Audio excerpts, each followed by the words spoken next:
أعوذ بالله من الشيطان الرجيم بسم الله الرحمن الرحيم إن الحمد لله نحمده ونستعينه ونستغفره ونعوذ بالله من شرور أنفسنا ومن سيئات أعمالنا من يهده الله فلا مضل له ومن يضلل فلا هادي له أشهد أن لا إله إلا الله وحده لا شريك له أشهد أن محمدا عبده ورسوله يا أيها الذين آمنوا اتقوا الله حق تقاته ولا تموتن إلا وأنتم مسلمون يا أيها الذين آمنوا اتقوا الله وقولوا قولا سديدا يصلح لكم أعمالكم ويغفر لكم ذنوبكم ومن يطع الله ورسوله فقد فاز فوزا عظيما القائل إن أصدق الحديث كلام الله وخير الهدي هدى محمد صلى الله عليه وسلم وشر الأمور محدثاتها وكل محدثة بدعة وكل بدعة ضلال وكل ضلالة في النار. Amatenda amajjuvu gasitibwa nago wa kitiibwa jalla jalaaluhu ebyengerana emirembe bidderi omubaka Muhammad sallallahu alayhi wasallam. Ab'ebitiibwa abatulabira abatuuliriza mwebale kuteekako data, mwebale kugoberera mpola mpola n'abawabula nabo tubaaniriza okulaba nga tutambulira wamu bi'awnihi tabaraka wa ta'ala. Ne twebaliza ddala baganda baffe abataddemu akasente okulaba nga mashini ereetebwa ekwate kamera egulibwe. Twebaza mwenna abataddeko naddala muganda waffe gwali Saudi, saba Allah subhanahu wa ta'ala akumalire watuwalira ettaffaali ate n'otwongera ettaffaali nga ddene. Allah akumalire ya rabbi. Ku miliyoni 8 tuyinako miliyoni 1,908 ne 95 miliyoni 1,905 barakallahu fikum ze ziri ku akawunti. Tusaba Allah subhanahu wa ta'ala obukadde 8 bujje kamera egulibwe. Olaba otya nga oli musaale kwabo abagaye nti balance kamumalirize. Ne tusaba Allah subhanahu wa ta'ala buli omu akwateko badde wabo bwe bayitambula buli ono n'akwatako noono fenna tufune empeera ey'okuweereza. Singana nga abantu bawangayo edda empaayo eyali tesanyusa wa kitiibwa Allah. Muntu n'akwata ensimbi n'agula byaguze naye ng'ate biri kyennyume kya busiraamu. Muntu n'akwata ensimbi bagenda kwalula balongo, Allahu akbar, n'ateekamu. Muntu n'akwata ensimbi bintu byakusamira. Kati ebyo byonna wakola tawuba naye okutereeza ensonga waayiri Allah subhanahu wa ta'ala. Kamera ebeerenga egulibwa, Allah ayogerweko, Allah ayogerweko world wide, bantu bategeere. Omusiraamu bw'aba alogeddwa taddukira mu ssabo. Baba n'akategeera kajja kubazuukusa obwongo ti Allah okugamba nti munjawule munsinze yateekawo olusalosalo musiraamu kwalina okukoma obutalusukka. Naga nti agamba yembi mazibu nnyo gakola bino nabiri. Qur'ani ate yeri waggulu waago. So abantu nga bagenze bategeera Qur'ani kyeki, enzijanjaba y'obusiraamu entuufu yeruwa, n'eyabafere yeruwa, n'eya shiriki yeruwa. Kuba egyo gyonna miteeko. Abafere bwe bali wakati awo ate nebaayo n'abali ku ya shiriki. Amufere aba atya okweŋŋanga endwadde gy'omuleetedde n'akuzannyira ku bwongo.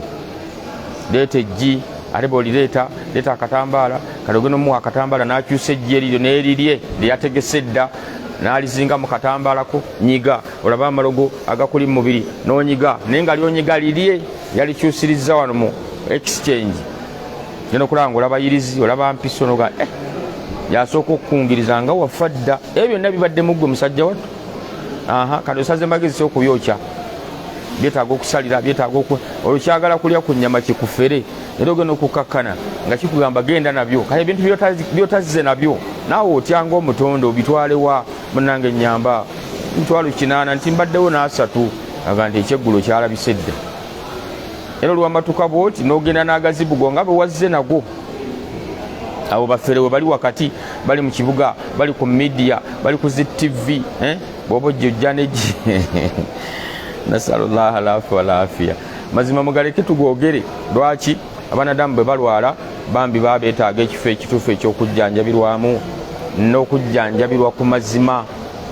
Allah ateeka ebbaraka mu bujjanjabi, tofera byotasobolaga nti ndwadde sigisobola, negyosobolaga nti alhamdulillah eyo ngisobola. Nyosanga ekipande ekinene akomyawo yakubulako akwata ababbi, Allahu akbar, awugula omusango bagenda kugusala nkya jangu agonna malugu. Tusaba Allah subhanahu wa ta'ala abitutaase atumalire. Olwaliro ab'ebitiibwa mukkirize abatulaba abalungi abali South Africa, Durban, abali Indonesia, abali Malaysia, abali America, abali wana wa Saudiya, Dubai, Qatar, mwenna assalamu alaikum wa rahmatullahi wa barakatuh.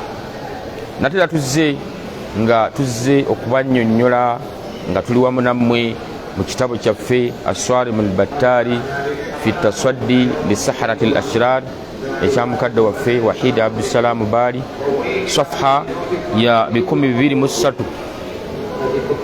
nga ku peji eno kuliko omutwe ogugamba ilaaju ba'du anwa'i al-akimu, okujjanjaba egimu ku miteeko gy'obugumba.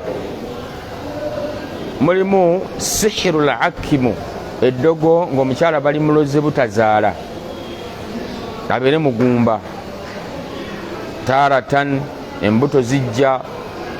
Kati mweno kyemulaba muyinza okubanga kyemulaba kirala, mulaba omukyala bukyafumbirwa talina kaalaga, talina songa bwagenda mu ddwaliro bamugaa nti osobola okuzaala. Lwaki?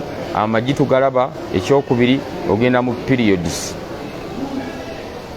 Era nga naye akiraba, ate nga n'omusajja waali tugenda kulaba al-akimu kyebayita obugumba bwo bubeera ku bakyala bokka oba ne baggaayi baba nabwo.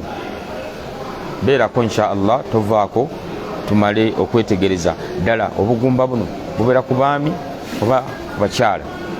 Agamba al-hakimu inda rajulu, Allahu akbar. Sheikh atandise n'omutwe okugamba nti obugumba inda rajul, awali omusajja. Wa inkaana, ngera ebiseera ebisinga obungi ekimanyikiddwa kizimbirwa obugumba buno buzimbirwa ku bakyala wabe babeera n'embuto ne bazaala.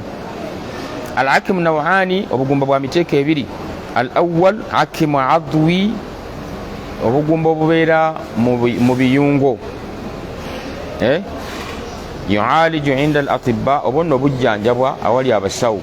Baga nti bw'okola kino na kino amagi ne gaterera, periods ne zidda mu system, buli mu biyungo mu basawo bujjanjabwa. Inistata'u ilaaju, baba basobodde. Sheikh ye comment gyawadde. Wathani, n'obugumba obwokubiri hakimu bisababi mas min al-jinni dakhil al-jismi, obugumba obwokubiri bujja nga ensibuko y'amajinni dakhilu jismi al-insan, nga amajinni gano gali mu mubiri gw'omuntu. Wa hadha yu'aliju bil Qur'an wal adiyati wal adhkari, eyo nayo system ejjanjabwa naki bil Qur'ani, ne Qur'ani wal adiya ne dua mbakazi yasomesa sallallahu alaihi wasallam, wal adhkari ne adhkari. Osobola okugamba nti hakimu inda rajul, obugumba wakati w'ebitonde ebibiri. Wa mulimu rajulu ekijja nga kitegeeza omukyala n'omusajja, omukyala n'omwami. Kati bombi kiba affectinga. Oyinza okulaba ng'omukyala azze mu maka g'omusajja walamyu naaba nga tafunyeewo mwana, musajja ne yeekalakaasa. Baganda bange baŋŋamba bw'oba tozaala nkugobe. Omukyala n'afuluma, oluba okufuluma ebweru emyezi 2-3 n'afuna omusajja, n'afuna olubuto, n'akonsiivinga, nekulanga ali lubuto. Ono omusajja ate n'addamu n'awasa omukyala owokubiri, ne bakalakata emyaka 2, naye ne yeekalakaasa n'amugoba. Omukyala buli afuluma nga bo bafuluma okuva ew'omwami bazaala. Kyokulabirako kitono, muganda waffe Bashiri yakulembera gavumenti ya Sudan, musajja naye nga abakyala yabawasanga bambi ne batafuna mbuto, be yabagobanga okutuuka ebweru abasajja ne babawasa ne bazaala paka lwe yezuula nti kaddara Allah yamugerera tateekeddwa kuzaala ala wajihi l ard. Mulimu lwe kiba nawaani nga wakitibwa Allah yakimugerera tagenda kuzaala mu nsi, ne mubaamu lwe kijja binawi sihiri nga sisitimu ya ddogo nga sheitaani gibawadde transport ejje etuule ku sipamuzi z'omwami, buli zaafulumya sheitaani zejjawo ne zitatuuka ku nnabaana ng'ezirya n'ezibulizaawo ddala. Naam, awo tuli wamu. Sheekh agambye ensonga ey'okubiri inda akimu bisababi mas min ashaitan, mulimu obugumbalo bujja nga nsonga ekwatagana na shayatini, majini gazze dakhili ljisimi ne gatula munda w'olubuto. Wa hadha nawo nagamba yejjanjabwa na Qur'ani, duwa na adhkari. Wa min almaalum anna amaliyatu linjab tastawjab biidhnillahi taala an yakuna nisbata alhayawanat inda rajuli akthar min 20 million. Sheikh aba annyonnyola ngaga nti ekimanyikiddwa omukyala okubanga bw'aba afunye olubuto, fenna alhamdulillah tugamba nti alhamdulillah, oba kimu ku ebyo ekyewuunyisa nti abadde tali lubuto ate n'alufuna, naye wakati mu kulufuna ateeka okuba nga asisinkanye n'omwami. Ekimanyikiddwa ebiseera ebisinga obungi abakyala be bateekebwako ekyobugumba, mukyala mugumba, naye n'abasajja gye bali. Nga bwe tulina ano mu ggwanga abakyala bamanyikiddwa nti bagumba hakkan, nga bonno bakyusanga ne ku basajja, n'ava kwono nadda kwono, n'ava kwono nadda kwono, nga era abasajja batuuka ebbali bazaala. Ate nga bambi bo basitakarra wali omukyala oyo, mukyala tafuna mbuto, hatta katolera akaddiye ali mu ggwanga lyaffe erya Uganda, Allah teyamuwa mwana, n'abalala bangi.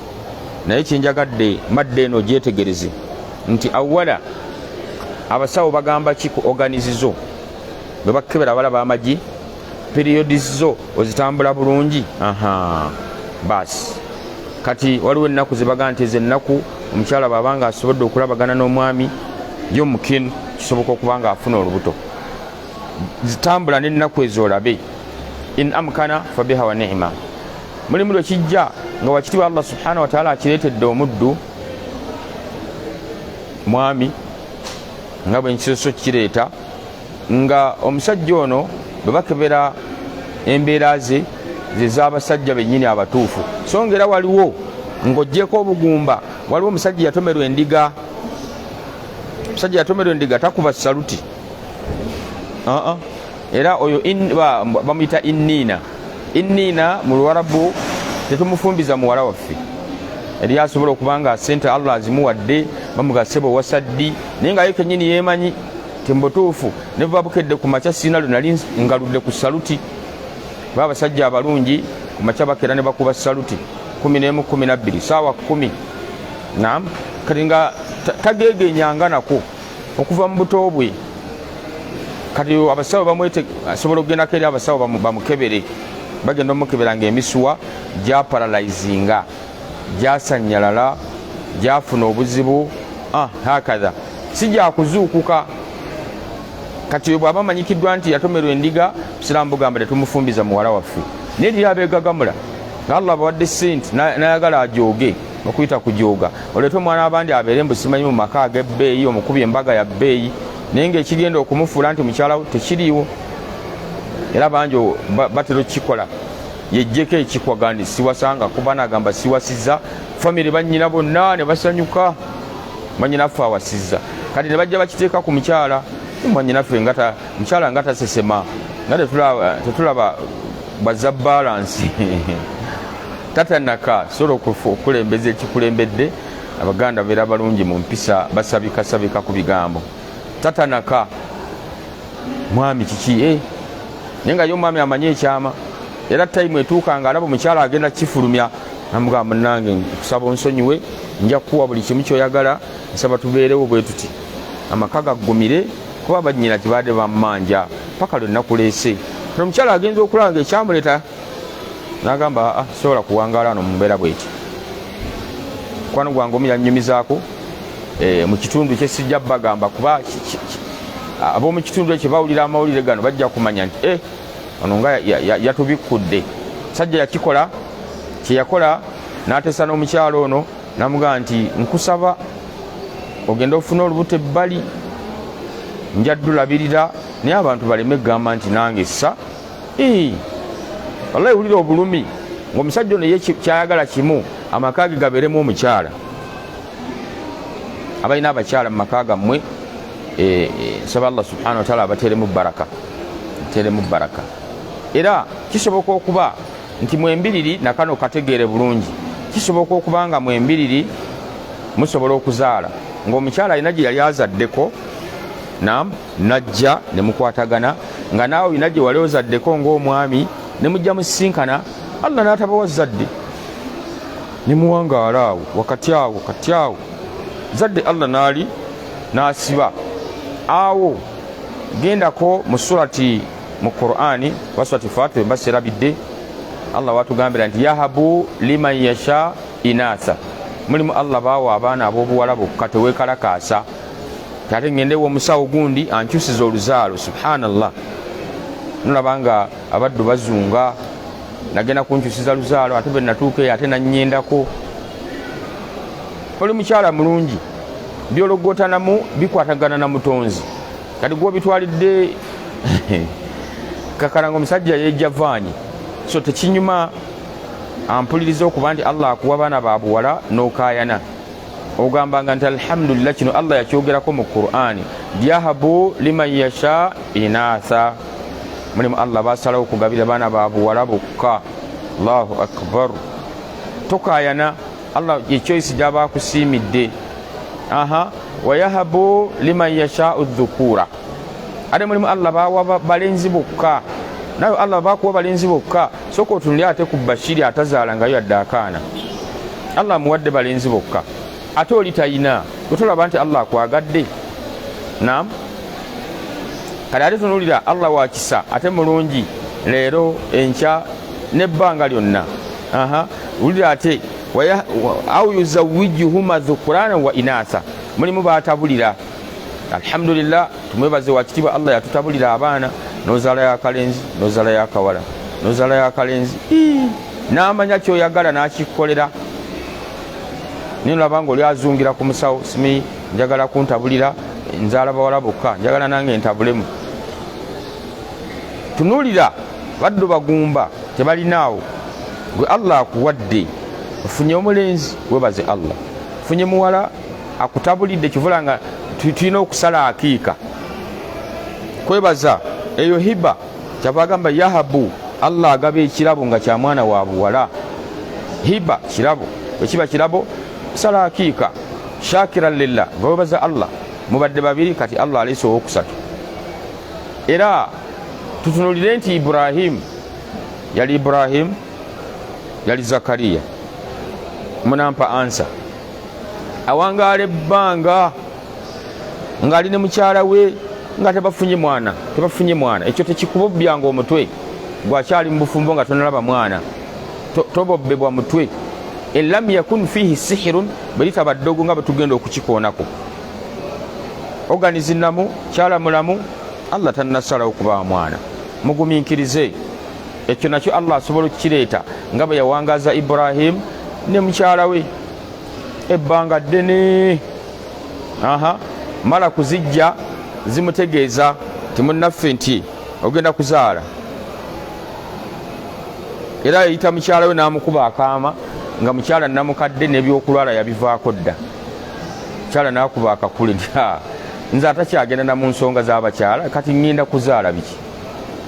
Namukakasa bamalayika nti Allah bw'ate waasazeewo. Enkomerero omukyala organizeza atandika okudda mu sisitimu y'omukyala gwe bateekateeka agenda okuzaala.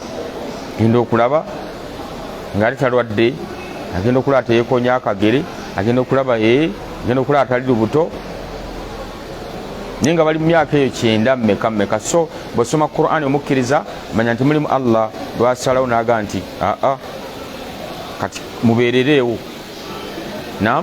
Nga gwe teweeralikirira amagye ogalaba ate era nga wazaala nako nga noono yazaalako ngera mubeera mwenna.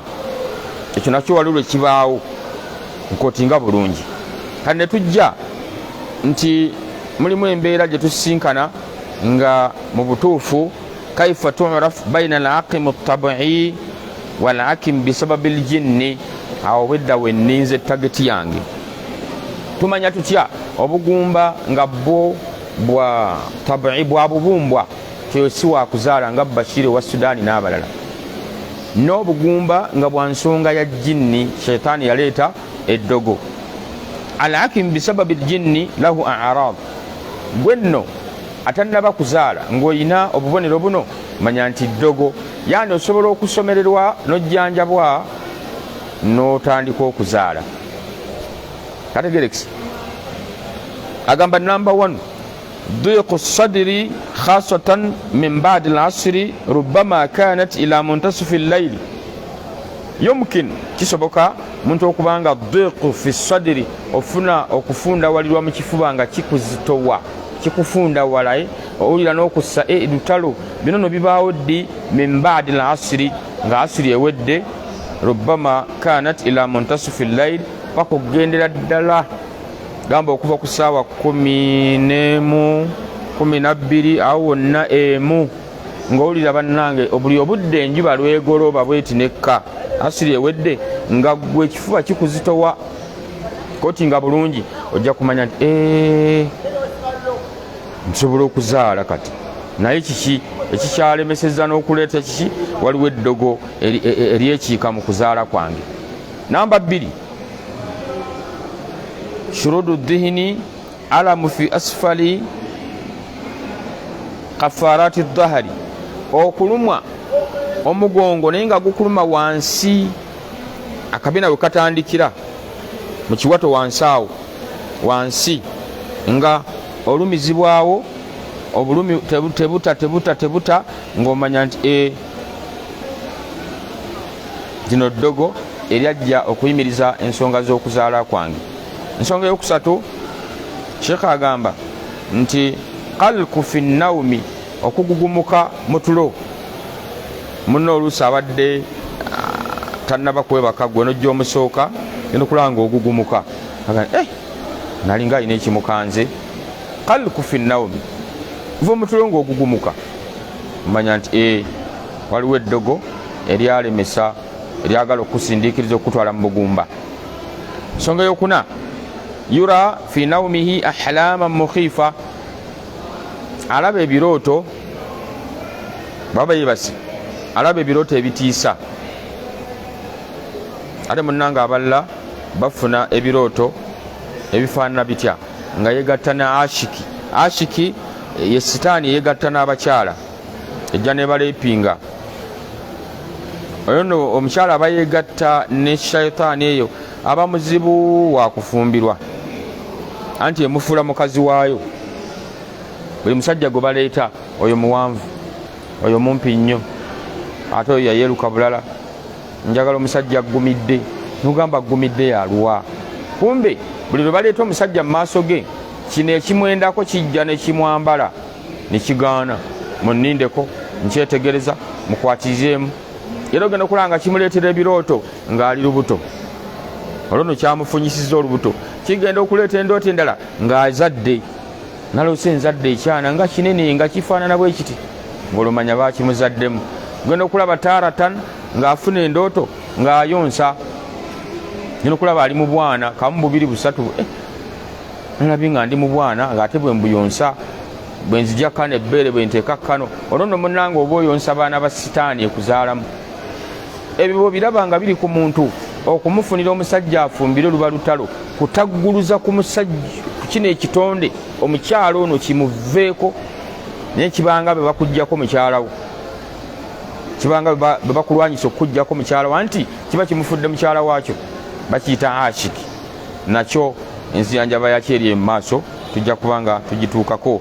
Singa munnaffe olaba ahlaman mukhifa ng'olaba ebirooto ebyentiisa ng'omanya titabwezze bweti bwefaanana. Sheikh n'ayawula n'agamba nti al-akimu inda al-mar'a obugumba inda al-mar'a awali omukyala kadhalika al-hakimu inda al-mar'a naw'ani buli bwabadde annyonnyolako bw'abasajja naye wano akugambye nabwe kityo obugumba eri abakyala bwa miteeko ebiri hakimu tabi'i hakadha khalakaha Allahu hakiman obugumba obw'obubumbwa nga bwatyo Allah bwe yamutonda si wa kuzaala ng'omukyala gwe mbagambye ali mu Uganda wano ng'ate munene bambi Allah tamuwanga ku zadde era bwatyo bwawangadde n'agamba wasaani hakimu bisababi aljinni almustawtin fi rahmi almar'a haythu yufsidu albawdati fala yutimmu al-ikhsabu. Sheikh agamba obugumba olw'ensonga y'ejjinni eritebenkedde ku nabaana ku mumwa gwa nabaana kati buli spam zirwe zijja era ennyini sheitaani yezikwata nezizingako nezijjawo nezonoona yufsidu albawdat eyonoona amagi fala yutimmu al-ikhsab ejji terisobola kujja nerituuka neritomeregana ne spams omukyala n'abeera lubuto eyonoona ejji erirembesa okukwatagana ne spams so nga biba bikwataganye hatha yutimmu mukyala naba nti abeera lubuto au yatruku al-ihsab yutimmu wa yaktamilu al-hamlu walakin بعد عدة شهور من الحمل يرقض شيطان عرقا في رحم المرأة فينزل الدم نزيف. kyekiri kyetwayita nazifu kyeki kikulu kuto oluusi sheitaani naye eroba nam bwemala okuloba spams nezijja zikwatagana nejji kyala n'abeera olubuto naye neyewulira mpulira olubuto mpulira kiba kitamma mwezi gumu ku myezi ebiri kiyingira ogwokusatu nga bambi alaba tagenze mu periods bambi n'afuna ku ssanyu nagabo bantegeezi taata w'abaana naye kannindeko agenda okulaba nga lukulukuta amakulu sheitaani werabira sayinizi ngiraba omukyalo ntalwadde nga babadde ajja alwala omulimu tegwakoleddwa mukyala afunye olubuto tekisoboka ensonga eyatuleeta yeeno ne balukwata ne baluyiwa nogamba subhanallah omuntu tafune ku ssanyu. Sheikh agambye kisoboka okubeera nti omukyala asobola okufuna olubuto olwo era naye neyewulira kuba olwedde mukyala beemanya naga nti nga sirabye ku mwezi gwange mu kulwala. Abamu oluusi bafunamu okutanaka, abalala bafunamu ekisujja, sayinizi eziraga nti olubuto luyingiddewo. Embere shitaani bwegiraba tayimu etuuka kyala n'abeera olubuto naye kasita lumanya mwezi gumu ku myezi ebiri fayanzilu damu nazifu ne lukulukuta fayuhdith al-ijhad fayukthiru ma yakunu al-ijhad al-mutakarrir bisabab al-jinni وقد عولجت حالات من هذا القبيل وقد ثبت في الصحيحين أن الشيطان يجري من ابن الدم مجري الدم. kyakakata mu hadisi z'omubaka sallallahu alaihi wasallam tisitaani etambulira mu musaayi gw'omwana Adamu nga bala omusaayi bwe gutambula, kati eba nnyangu ya kuluyiwa kuba bweti neeruyiwa genda okukakana omukyala agenza okufuuyisa avaayo nga tabitegedde, agenze kumala haja nnene. Yali yaŋŋamba tinagenza okumala haja ennene genza okulira nga luyiiseeyo. Allah yayawukana, okumanya yayawukana mu byeyawukana bitulina omusukkulumyamu ti omukyala agenda okumala ebyetaaga ebibiri, ekinene n'ekitono, maadhalika nga tugambe nti banna baana nga yeyo yennyini eyeesulise, naye bw'amala okuba nti ali lubuto wakitiibwa Allah agiggala najja n'akola susuwe n'akola byonna byakoze era n'asigala bw'atyo ng'olunabaana nzigale. Naye olw'okuba nti ekintu kibaamu asihiru eddogo kwolwo lwajja okusitama ku kaabuyonjo, shitaani ekuba bukubi omumwa gwa nabaana olubuto ne luyiika, agenda okwetegereza nga haali bweto bwerabise olubuto luyise. Sheikh bwatu bwannyonnyola ilaju lakimi tasjilu lahu rukuya ala sharita yastamiu lahu 3 marat yaumiya. Sheikh agamba nti mukkirize titunuleka ate ku saidi egamba nti omukyala bw'abanga mu butuufu lirabika ddogo, kubanga kiri ekyokuba nti Allah yamusalirawo tajja kuzaala. Ffe ku saidi y'obusiraamu tekiriiko bujjanjabi, tusika omugwa ne Allah paka omukyala lwanaafuna olubuto la bwekibanga Allah bwatu bwe yamugerera. Era bw'otalaba sayini ziri seekaza nnyonnyodde eziraga nti ddogo, naam gwemanya nti Allah yakugerera toli wakuzaala. Ne kasita omanya nti sayini zino zibakonyeeko nzirina ekifuba kinzitowa baada lasiri awo egenda okuweremu nga nze mmanyi mpulira obuzito. Agamba ensonga eyokubiri alamu fi asfali kafari dhahari, okuluma omugongo wansi wano, omugongo ogutandikira ngaowulira ate era nakyo oluusi kitera okukwatagana n'ebiseera byebimu ebya nga magalibi egenda okuyingira ne gukulumira ddala mu magalibi n'owulira nga wafuukana ogula amalagala kuki ku famasi, mpaayaako omugongo nga n'omusawo akumanyi era omugongo tegunnawona. Hakadha Sheikh agamba ensonga eyokusatu qalku fi nnawmi, okwekanga mu tulo n'ogugumuka. Munno bw'aba akuyambe n'akulaba nga wekanga ogugumuka mu tulo ng'omanya tyalino ddogo.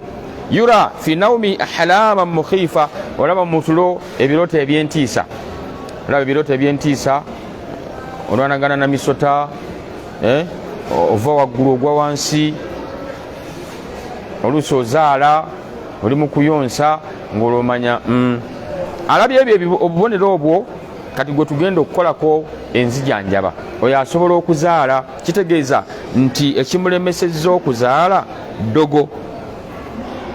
Number 1 tumujjanjaba tutya? Ono ow'eddogo gwe tuyingiddeko kati biawunihi tabaraka wa taala asobola okujjanjabwa n'azaala ye, teweekuumira mu kuba nti weekubagiza kale naate bamanyira obbalimba jangu tukuwe amakerenda agasembeza amagi anti bawo tumulabye mulamu naawe organizinamu ekibalemeseza okuzaala tetukiraba. Abazungu abo abajjanjaba bakuba empiso tebamanyi ddogo, so nga libaawo shitaani ngezze n'eswama ku mumwa gwa nnabaana kyala n'atazaala n'atambulira mu kategole y'abagumba, so nga babajjanjabiddwa ne Qur'ani mwana wattu adde engulu n'azaala. Number 1 tasjilu lahu rukuya ala sharita yastamiu lahu 3 marat yaumiyan. Tusobola okusomerera ayati za rukuya ku memory card, naam, n'abeera nga aziwuliriza emirundi 3 olunaku. Aziwulirizaamu ku makya n'aziddamu ku dhuhuri, ne bw'aba agenda okwebaka n'addamu n'aziwuliriza n'aziwa obudde. Okuwuliriza okwo kuyambako okugoba shayitaani eri mu mubiri eremeddemu eyazizise mu nnabaana awo weetudde ayagala omukyalo n'alema okuzaala. Namba 2 yaqra'u suratu safaati fi sabaha au yastamiu laha, asobola okwesomera ye kennyini gwe mukyala gwe. Zino sayini zitera okuba ku baami n'abakyala, bwe muba muzirabye mwejjanjabe. Sheikh agambye osobola okwesomera surati safaati gwe kennyini oba okugiwuliriza nga bagitadde ku memory card ku buli makya gisome oba giwulirize surati safaati. Ensonga eyokusatu yaqra'u surati al-ma'arij inda an-nawm au yastamiu ilayha. Tukubiriza ali mu Amerika, ali Dubai, ng'embeera neekutuuseeko, olina omwami wo bebbi temumulaba, kola kino, soma surati al-ma'arij mu kaseera k'okwebaka oba ogiwulirize. Ogenda kwebaka ndi olinayo doozi yenkola yaffe, sooka osome ma'arij deni olyoke webake oba giwulirize. Ensonga eyokuna tuqra'u lahu ala zaiti habbati sauda, tuqra'u lahu ala zaiti habbati sauda. Bino bisomere ku zaiti habati sauda black seed oil somera ka al-Fatiha ayatul kursi khawatimu suratul bakara enkomerero ya suratul bakara khawatimu ala imran enkomerero ya surati ala imran al-ma'udhat emirundi musanvu kul huwallahu falaki nas emirundi musanvu buli sura thumma yudhinu sadra oluvanyuma wesige mu kifuba wane kiba kikuzitowa ne oil oyo tuli wamu wesige oil oyo mu kifuba ekikuzitowa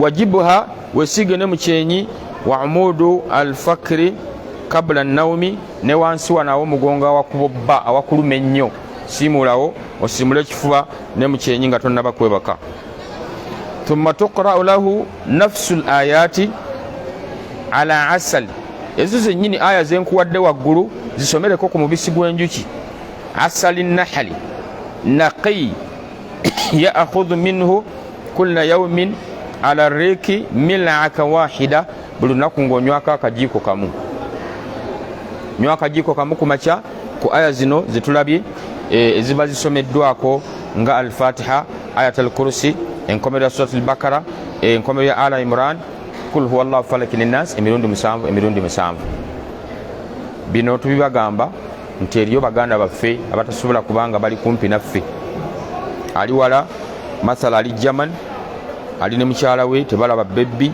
ate byetusomesezanga abiraba ate nga asobola n'okusoma Quran mwana watunga ne black seed oil asobola omufuna n'omubisi gw'enjuki wejjanjabe kategeddaako era nitugamba nti byawunihi tabaraka wa taala abatasobodde asobola okuyambibwako ng'ayita ku mukutu gwaffe ogwa rawda byawunihi tabaraka wa taala singa bayise kasimu kaffe 0702632289 naye nga tubakubiriza mwebale kubeera bawuliza balungi mubeereeko ku mukutu okubeera nti muteekako ensimbi lwaki tugule kamera right now tuli mu kakadde kamu mu emitwalo 95 ku miliyoni 8 mwenna tubeebaza bulina kyakutte tukyali beetaavu muteeke ensimbi ku 07620655 Airtel gendeeta 0742949996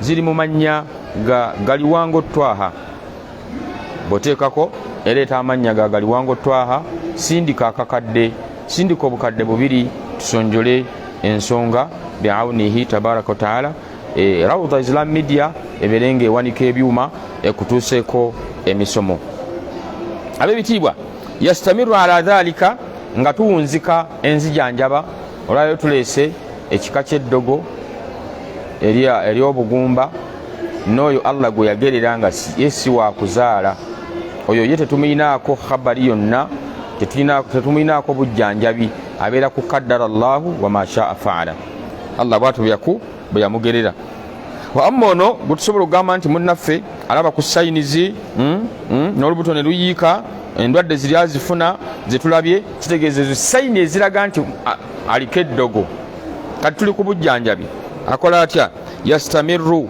ala dhalika 3 ashhuri abeera ku ddoozi eyo okumala emyezi 3 maa al-itizamahu bi awamirillah awamu n'okwekwata ku mateeka ga Allah subhanahu wa ta'ala fi nafsihi likai yakuna min almu'minina as-sadiqin abeere mubakkiriza ab'amazima ddala alladhina yushfihim Allahu bil Qur'ani al-Karim Allah subhanahu wa ta'ala bagenda okuwonya ne Qur'ani ekitiibwa nga haythu yaqul nga Allah bwe yagamba mu Qur'ani ekitiibwa wa nunazzilu min al-Qur'ani ma huwa shifaa'un wa rahmatun lil mu'minin twassa Qur'ani nga ddagala eri abakkiriza naam fakhassa Allahu ta'ala al-mu'minina duna ghayrihim Allah n'asunsula abakkiriza abatali bakkiriza n'abateeka ebbali kyavudde agamba nti beera omukkiriza atowa akakasa ebya Allah nti Allah bw'ayogera nti Qur'ani ewonya Allah insobola okuwona n'enzirayo n'enzaala saagala baleetera namudhaji oluusi ebiseera ebisinga obungi abantu baleeta mu fakhru wa gairu dhalika naye nga bambi eriyo omukyala banga sidde ne yajja ng'ensonga eri okukayana kuli wakati we nebba ninga kiki bebbi falamma stakarrat bwe yatebenkera kasera wayita katono mpawe kaaga biawunihi tabaraka wataala n'abantu alwalira ali lubuto biawunihi tabaraka. So Qur'ani practically ekola bantu ne babeera embuto ne bazaala. Gwe bwobanga okyatambula mu bakizungu bakyakuuba ate amagi gali wala tekatimira gasembere ate kola boote bakadde baffe edda nga bino ebyokumira amagi gasembere nga tebinnaba kujja bakolanga batyo tekyebuuza babeerangawo bil Qur'an wal adiya nadduwa. N'ekirala kyabagenda okulumba ensonga y'okuzaala abange edduwa kikulu biawunihi tabaraka wa taala. wakad awlajat halati min hadha naw bifadlillah. Sheikh agamba ti mu butuufu ensonga eno ejjanjabiddwa abaddu bangi ne bafunamu, baddu bangi ne batereera nga babadde bagala embuto okuzaala ne bazifuna. Allah n'abasaasira. Wabillahi tawfiq. Mwebale kubeera bawuliza balungi. Saba Allah subhanahu wa ta'ala bamalire tukwatako kimu ne tukiggusa mpola mpola okulaba nga twewala okutabikatabika omuntu agamba nti ate wayogedde ku lino eddogo ate n'olingiza mu lino, lwakuba nti wano wetukoonedde ku nazifu tujja gikoonako mu maaso, era nakyo gwe muteeko gwennyini sihiru nazifu, omuntu okumuloga ekikulukuto, omuntu okumuloga abeere nga tazaala, lubuto luba luzze ne luyiika nagana nakavaamu embuto 12. La hawla wala quwwata illa billah. Naye nga olaba nti waliwo ekkubo erifuna ekyawukanako ku ono ekkubo erifuna teribeererawo ddala nti kati yafunyeeyo. Oli omugumba piwa tabaako nakagamba nti nafunyeeyo, yabeera completely mu mbeera ye bwetyo, naye ono afuna ne luyiika taratan, oluusi n'atafuna n'awangalawo akaseera n'agenda n'afuna ne luyiika. Ano oluusi ogenda okwekanga nga yazaalayoko ku mwana, ekitegedde ekyo. So embeera etusaba Allah subhanahu wa ta'ala abawe okugitegeera katono nnyo, kuba badde babuuzizza ekibuuzo ekigamba nti abaali baagala okukuba ekiiso nabbi sallallahu alaihi wasallama watugamba n'essula endala nnyingi nga ssuula ki? Genda osome suratul qadiri, inna anzalnahu fi laylatil qadiri esembyayo ra, osome suratul shams esembyayo ha, washamsi waduhaha paka ku nkomerero esembyayo ha, suratul asr esembyayo ra, suratul fil esembyayo lam, suratul kawthara esembyayo ra, olete suratul ikhlas Allah agifundikirana dal ku buli aya, olete suratul nas aya wakitiba Allah yaletanga sin suratul qamari ojja kusingana nga Allah yafundikiranga aya nenyukuta ra. Suratul munafiqun Allah yajiwunzika nga asembyayo suratul aya subhanallah nga asembyayo enyukuta nun. Ezo zonna be bazikuŋŋaanya ne balabanga sajja abawanvuyeko mazzi mawanvu ne baagala bamukuba ekiiso. Nkwanukudde, barakallahu fikum. Genda mu surati Yusufu, obujulizi bungi Allah ng'akulaga ekiiso lwaki abantu ogw'omusomo twagunzika ne tulaga n'obujulizi, naye bwe baba babuzizza ekibuuzo ng'ekyo tufuna obudde ne tuga ntya katukibaddemu. Saba Allah bankuumire. Mwanyinaffe Naziwa Farida agamba mutabani wa myaka 8 naye alabika yatumirwa endiga asobola ofuna ku ddagala. Naziwa Farida barakallahu fikum. Olaba abazadde, omuzadde bw'aba azadde omwana amulaba ku ntandikwa wano, kaana bwe kakera ku makya kalina okukuba saluti, omwana wange nga takuba saluti buli ku makya. Kati Naziwa Farida agandi yazaala omwana myaka 8 naye talaba bw'asisimuka okukuba saluti. Abaffe waliyo ekkuba erisobola omuyambwako. Aljawab naam, ekyokwanukula ye kisoboka okuba nga omwana ono yatomerwa shayatin fil bidaya. Manya abanadamu nabo si bangu okujja obuzzi nagane azadde mulenzi, olaba bwabbuludde ekika wala muyubarik baba tamugendi barakallahu fikum. Omwana asobola okukwatibwa ekiiso wennyini awali point, kuba buli ajja okulaba omwana muwala oba mulenzi watunula. Kategerekise tubola abamu balwawo okulaga nzadde muwala nzadde mulenzi, alhamdulillah tuzadde bulungi. Mwana ki? Alhamdulillah tuzadde bulungi. Kuba kati wano ekyakyaka ennyo mu Buganda abasika abasajja azadde musajja oyo musika azadde musajja, so nga bonna sali yegamba nti abaana ab'obulenzi n'ab'obuwala bonna basika ba mukadde waffe. Lwaki? Ab'obulenzi bagabana ku maali n'ab'obuwala. So tusobola okuyambako ku mwana w'obusiraamu oyo kumuteeka ku nzijanjaba eya ayati za ayinu in kana al ayinu fihi, bwabanga yatomerwa ekiiso tusobola okumujjanjaba nga tuyise mu kkubo ery'ekiiso. Wa amma na zino tasijilati zetugamba nti oluusi ayinza okuba nga bugumba bwa shayatini, nedda. Oyo ali ku ayinu, ali ku ayinu, soke tumuteeke ku treatment ya ayinu asobola okudda engulu n'akuba saluti biizinillah n'atereera. Bwe kiba nga kiri Allah kyeyamugerera nga tumanya nti haadha lyekkubo Allah lyeyamuwa. Singa treatment agimalayo nga tetulabye ngeri yonna gyasalutingamu nga tuga Allah amugeredde, ayinza okuba Bashir owa Uganda, Bashir owa Sudan gyali, tate kati Bashir owa Uganda gyali, naye nga tusooke tugezeeko okukozesa ilaaj ey'okulaba nti omwana ono wakitiibwa Allah azuukusa obusimu bwe bwe buba nga bwagwa mu kategole y'ekiiso.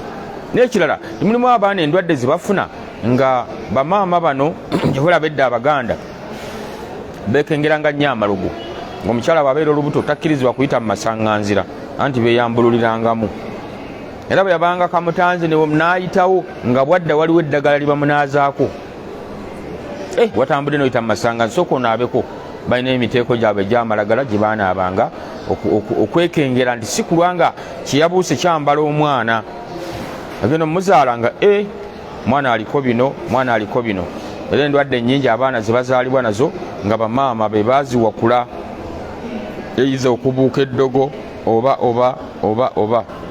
So mwana oyo tusobola okumugezaako kumujjanjaba ne ayatu za ayinu, wallahu a'lam. Allah n'atereeza sisitimu ye, era bw'abanga aliko eddogo ayati fuku sihiri we ziri sobola okuba nga anywa ate ne bamunaazaako n'aterera insha Allah.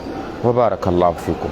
Mwebale kuba ku mukutu, mwebale kuwuliriza. Saba Allah subhanahu wa ta'ala abamalire ebyetaago byammwe, nate mu contributing okulaba nga Rawda Islam Media ebeera ku ntikko insha Allah tabaraka wa ta'ala. Wa sallallahu ala Muhammad wa ala alihi wa sahbihi wa sallim walhamdulillahi rabbil alamin. Wassalamu alaikum wa rahmatullahi wa barakatuh.